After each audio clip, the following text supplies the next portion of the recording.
दोस्तों आखिरकार सोनम रघुवंशी का पता लग गया। उसे 8 जून की रात गाजीपुर के एक ढाबे से पकड़ लिया गया। दोस्तों क्या सोनम रघुवंशी ने अपने पति राजा रघुवंशी का मर्डर करवाया? क्या है पूरी सच्चाई, जानने की कोशिश करते हैं आज के इस वीडियो में।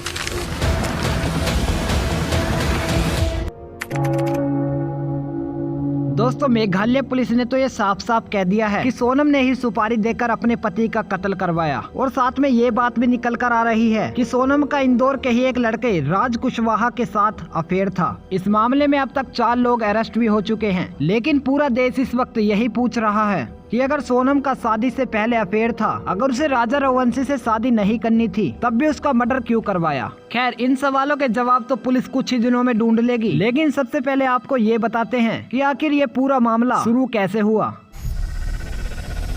दोस्तों ये बात है पिछले साल 1 अक्टूबर की। रामनवमी का दिन था और रघुवंशी समाज का भंडारा। इसी दिन समाज के लोग शादी के योग्य लड़के लड़कियों के नाम समाज के रजिस्ट्रेशन में लिख देते हैं। सोनम की फैमिली वालों ने भी जब उस रजिस्टर में राजा रघुवंशी की डिटेल्स पढ़ी तो उन्हें लड़का अच्छा लगा। एक तो राजा का काम भी अच्छा था, दूसरा वो इंदौर का ही रहने वाला था। उसके बाद सोनम की माँ राजा के घर फोन मिलाती है। राजा के घर फोन आया, वो लोग मिलने आए, फिर लड़का लड़की आपस में मिले और बात पक्की हो गई। लेकिन शुरू में ही राजा ने एक ऐसी बात नोट की जिसे उसके परिवार वाले अगर समझ जाते तो राजा की जान बच भी सकती थी। राजा ने एक दिन अपनी माँ को बताया कि सोनम मुझ में इंटरेस्ट नहीं ले रही। राजा दरअसल सोनम के साथ फिल्म देखने जाना चाहते थे। सोनम ने इसके लिए मना कर दिया। राजा फोन भी करता था तो सोनम उनसे बात नहीं करती थी। राजा की माँ ने इस बारे में सोनम से पूछा तो उन्होंने कहा कि मैं ऑफिस में बिजी रहती हूँ, इसलिए बात नहीं कर पाती। फिर आया 10 मई का वो दिन, दोनों की शादी हो गई, दोनों का परिवार खुश था। मगर यहाँ पर एक ट्विस्ट आया। राजा शादी के बाद कश्मीर घूमने जाना चाहता था, लेकिन पहलगाम हादसे के बाद वो प्रोग्राम उसे टालना पड़ा। लेकिन तभी सोनम ने बिना राजा से पूछे मेघालय की टिकट करा दी। जब सोनम ने ऐसा किया तो राजा को भी हैरानी हुई। राजा ने अपनी माँ को बताया कि सोनम ने मेघालय की टिकट कराई। इसके बाद राजा को ना चाहते हुए भी मेघालय जाना पड़ा। राजा 20 मई को गुवाहाटी पहुंचता है। वो लोग सबसे पहले वहां पर मां कामाख्या के दर्शन करते हैं। फिर 22 मई को सुबह गुवाहाटी से मेघालय निकल गई।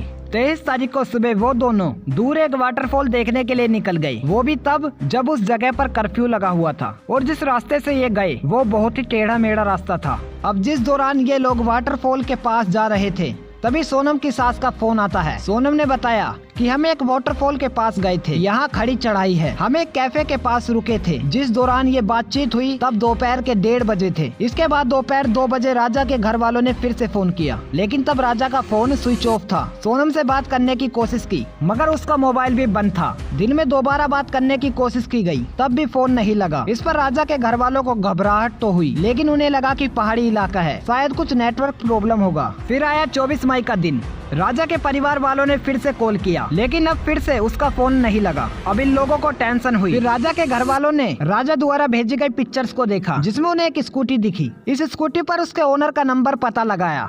राजा के भाई ने उस पर कॉल किया तो स्कूटी वाले ने बताया कि हाँ, इन लोगों ने मुझसे स्कूटी ली थी, लेकिन ये अभी तक स्कूटी लेकर वापस नहीं आए। ये सुनकर सोनम और राजा की फैमिली वाले और घबरा गए। अगले दिन सोनम और राजा का भाई फ्लाइट पकड़कर गुवाहाटी के रास्ते शिलांग आ जाता है। राजा के भाई ने शुरू में बताया कि जब उन्होंने शिलांग पुलिस से कंप्लेंट की तो उन्होंने ज्यादा सीरियसली नहीं लिया और फिर राजा के घर वालों ने इंदौर कमिश्नर से इसकी शिकायत की। फिर इंदौर पुलिस ने मेघालय पुलिस से बात की। मामला मध्य प्रदेश के मुख्यमंत्री मोहन यादव जी तक पहुंच चुका था। उसके बाद मामले में तेजी आई।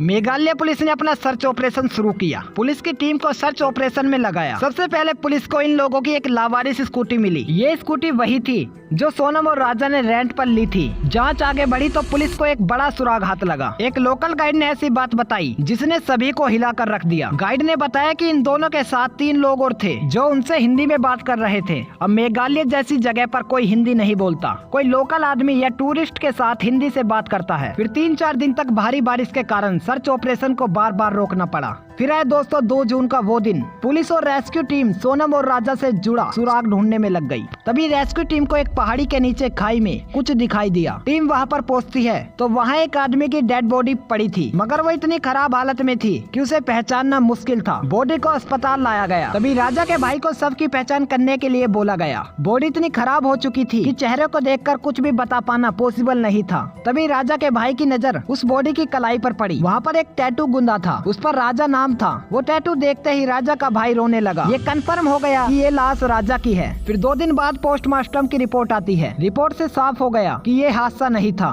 बल्कि किसी ने तेज हथियार से राजा का मर्डर किया है। पुलिस को पता लगा कि पेड़ काटने वाले हथियार से राजा की हत्या की गई। 4 जून को राजा की बॉडी इंदौर लाई गई। लेकिन बड़ा सवाल ये था कि सोनम कहाँ थी।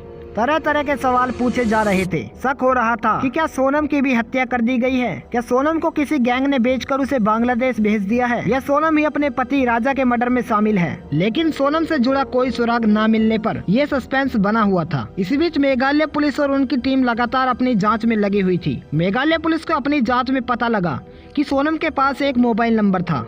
मोबाइल टावर और कॉल डिटेल से पता लगा कि उसी लोकेशन से इंदौर फोन किए गए। ये अपने आप में एक बड़ा सबूत था। बाद में मेघालय पुलिस ने एमपी और यूपी की पुलिस के साथ मिलकर दोनों ही स्टेट में अलग अलग जगह छापेमारी करके 4 लोगों को पकड़ लिया। इसमें राज कुशवाहा और विशाल चौहान को इंदौर से पकड़ा गया, आकाश राजपूत को इंदौर के पास से और आनंद कुर्मी को बीना से गिरफ्तार कर लिया गया। फिर 8 जून की रात यूपी के गाजीपुर में एक लड़की बदहवास हालत में मिली। उसने काले रंग की टी शर्ट और लोअर पहन रखी थी। उसके बाल बिखरे हुए थे। तभी उस लड़की ने ढाबे वाले लड़के को कहा, भैया क्या मुझे आपका फोन मिलेगा, मुझे अपने घर वालों से बात करनी है। ढाबे वाले ने लड़की को अपना फोन दे दिया। फोन पर बात करते ही लड़की रोने लगी। तब तक किसी को नहीं पता था कि ये लड़की कौन है। इस वक्त ढाबे पर कुछ महिलाओं ने उस लड़की को पहचान भी लिया था, लेकिन कोई ये समझ नहीं पा रहा था कि वो सोनम रघुवंशी हो सकती है, क्योंकि गाजीपुर से मेघालय 1100 किलोमीटर की दूरी पर है। भाई से बात करने के बाद सोनम वहाँ एक चारपाई पर बैठ के रोने लगी। तभी जिस फोन से सोनम ने अपने भाई को कॉल किया था, उसी नंबर पर सोनम के भाई का कॉल आया। उसने ढाबे वाले से कहा कि तुम फौरन पुलिस को कॉल करो। ढाबे वाले ने पुलिस को फोन किया। सोनम ने अपनी पहचान बताई तो पुलिस फौरन समझ गई कि ये वही लड़की है और सोनम को वहाँ से गिरफ्तार कर लिया गया। इसके बाद सोनम से पूछताछ होती है। पूछताछ में सोनम साफ साफ बता देती है कि उसने ही अपने पति राजा रघुवंशी का मर्डर करवाया है।